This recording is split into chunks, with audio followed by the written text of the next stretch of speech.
নমস্কার বন্ধুরা, নবদিগন্ত চ্যানেলের পক্ষ থেকে আপনাদের সকলকে জানাই স্বাগতম।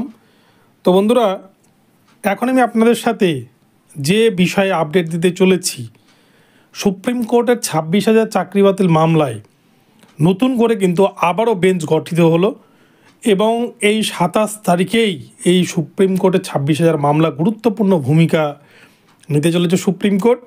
প্রধান বিচারপতির বড় উদ্যোগ এসএসসি মামলা নিয়ে, এবং আপনাদেরকে গত দিন যে ভিডিও দিয়েছিলাম যে 29 নম্বর সিরিয়ালে নতুন বিচারপতিকে যে আনা হয়েছে, সেই বিষয় নিয়ে কেন 29 নম্বর সিরিয়ালের মামলাকে ডিলিট করে দেওয়া হলো সুপ্রিম কোর্টের পক্ষ থেকে, কজ লিস্ট থেকে। তো চলুন আমরা বিস্তারিত দেখে নেব। তবে তার আগে বলি, যারা প্রথমবার চ্যানেলটি দেখছেন আপনারা অবশ্যই চ্যানেলটিকে সাবস্ক্রাইব করে দেবেন এই ধরনের আপডেট সবার আগে সর্বপ্রথমে পাওয়ার জন্য। তো চলুন আমরা মূল পর্বে ফিরে যাই।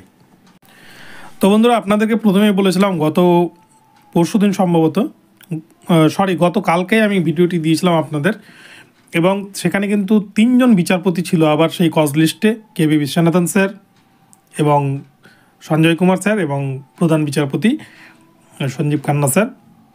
তো যেহেতু এর আগে 7ই জানুয়ারি 2025 তারিখে 3 জন বিচারপতি থাকার কারণে সঞ্জীব খান্না স্যার তিনি কিন্তু মামলাটিকে শোনেননি। তিনি বলেছিলেন যে নতুন যেহেতু বিচারপতি কজ লিস্টে চলে এসছে, তাহলে মামলাটিকে প্রথম থেকে আবার শোনাতে হবে, এবং মামলাটি যেহেতু অনেকটা এগিয়ে গেছে সেই জন্য কিন্তু তিনি ডিলে করতে চান না, এবং সেই জন্যই নতুন করে আবার মামলাটিকে গত 15 তারিখে কিন্তু শুনানির জন্য রাখা হয়। 15 তারিখে শুনানি হয়, আপনারা দেখেছেন, এবং তারপরে যে কজ লিস্টটা প্রকাশিত হয় সেক্ষেত্রে কিন্তু নতুন করে 3 জন বিচারপতিকে রাখা হয়, এবং সেই বিচারপতিদের দেখে আমি কিন্তু বলেছিলাম যে এদিন মামলা শুনানি হওয়ার সম্ভাবনা ভীষণ কম। এবার সুপ্রিম কোর্ট নিজেই এই বিষয়ে কিন্তু গুরুত্বপূর্ণ ভূমিকা নিল। তাদের অফিসিয়াল ওয়েবসাইটে এই প্রসঙ্গে বিস্তারিত তারা কিন্তু ব্যাখ্যা দিয়েছে কেন এবারে নতুন আবার বেঞ্চ গঠন করা হলো, বেঞ্চে কে কে থাকছেন, এবং 29 নম্বর সিরিয়ালের সেই মামলাকে 27 তারিখে কেন ডিলিট করে দেওয়া হলো।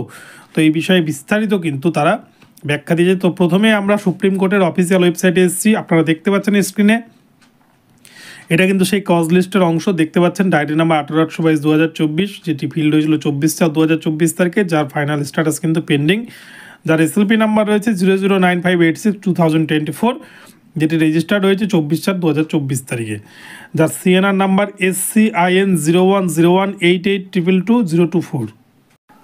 এবারে আপনার স্ক্রিনের দিকে দেখুন বন্ধুরা, সবথেকে গুরুত্বপূর্ণ যে বিষয়, প্রেজেন্ট এবং লাস্ট লিস্টেড অন 27/1/2025 দেখাচ্ছে, কিন্তু এখানে কজ লিস্টে চলে এসছে।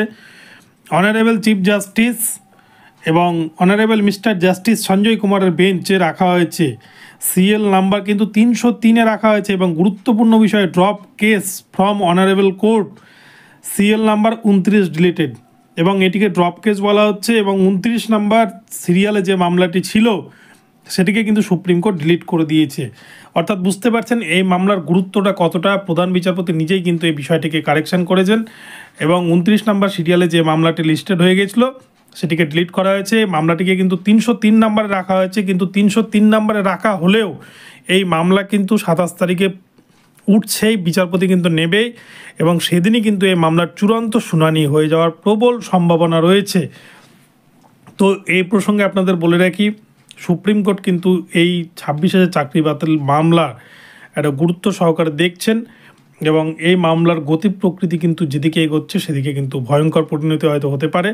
তো কি হয় আগামী 27 তারিখ সেটাই দেখার। তো বন্ধুরা, ভিডিওটি ভালো লাগলে অবশ্যই চ্যানেলটিকে সাবস্ক্রাইব করবেন। আপনাদেরকে জন্য আপডেটটি জানালাম। ভিডিওটি ভালো লাগলে আপনারা অবশ্যই আমার চ্যানেলটিকে ফলো করুন।